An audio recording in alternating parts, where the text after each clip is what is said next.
She said it like a verdict. Apologize or leave. The room was still, too still. Her hand hovered near the marble counter, wedding ring catching the light like a blade. I nodded once, slow, obedient, the kind of nod men give when they've already made a different decision. That night, I didn't sleep. I listened to the house breathe, vents ticking, pipes whispering. My dream home, the one I'd spent a decade bleeding for, now sounding like it was waiting for me to die in it. Morning came gray and surgical. I placed my keycard on the table, perfectly aligned. I imagined her finding it, the small smile forming, the relief, the power. I was already gone when her lawyer burst through the door screaming my name. Did he resign as trustee? I didn't always know she was lying. At first it was just tone, a recalibration, the way she'd speak to me like I was an employee who'd forgotten his place, the way affection became conditional, doled out after public obedience, apologies demanded for crimes she never named. She told people I was unstable, controlling, lucky to have her. I told myself it was stress, but betrayal doesn't announce itself. It leaks. A glance held too long at her phone, a laugh she didn't bring home, calendar entries erased, then replaced with meetings that never happened. When I asked questions, she'd tilt her head, smile gently, and suggest therapy. Gaslight, the clean kind. The night she ordered me to apologize, I realized something terrifying. She wasn't angry, she was bored. That's when I saw the pattern, the quiet grooming, the way she'd positioned herself as sole executor of the trust my father and I built around the house, the way she pushed for me to step back from decisions, let her handle things, for my own good. I didn't confront her, I sharpened, I became observant, surgical.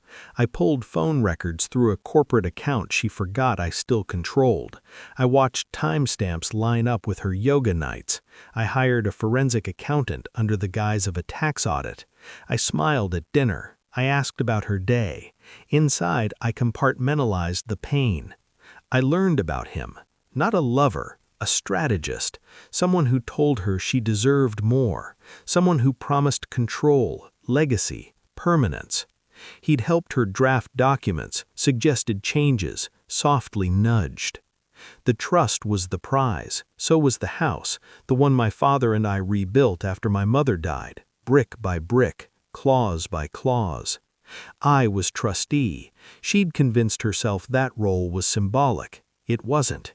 I prepared the resignation weeks before she gave me the ultimatum, filed it quietly, redirected authority back to the original contingency, me, alone, until remarriage or death. She never read past page 3. When the confirmation came through, I didn't feel rage. I felt empty and clear. I returned once, just once. She was standing by the table, holding the key card, smirking like she'd won something sacred. I handed her a folder, no words. She opened it. Her face collapsed in stages, confusion, panic, understanding. "You resigned," she whispered. "Why would you—" "So you'd stop touching things you don't understand." Her lawyer arrived late, breathless, already shaking his head. He'd seen the filings, the reversal, the safeguards she'd never noticed. She screamed, cried, accused. I stood there and watched, distant, like a man observing weather. I didn't raise my voice. I didn't explain the betrayal. I didn't need to. The revenge wasn't leaving. It was letting her see all at once how thoroughly she'd misjudged me.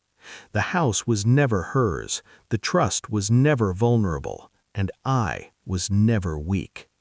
I walked out as she begged the lawyer to fix it. There was nothing to fix, only consequences unfolding with exquisite patience. Outside, the air felt clean. I didn't look back. Some men break when they're ordered to apologize.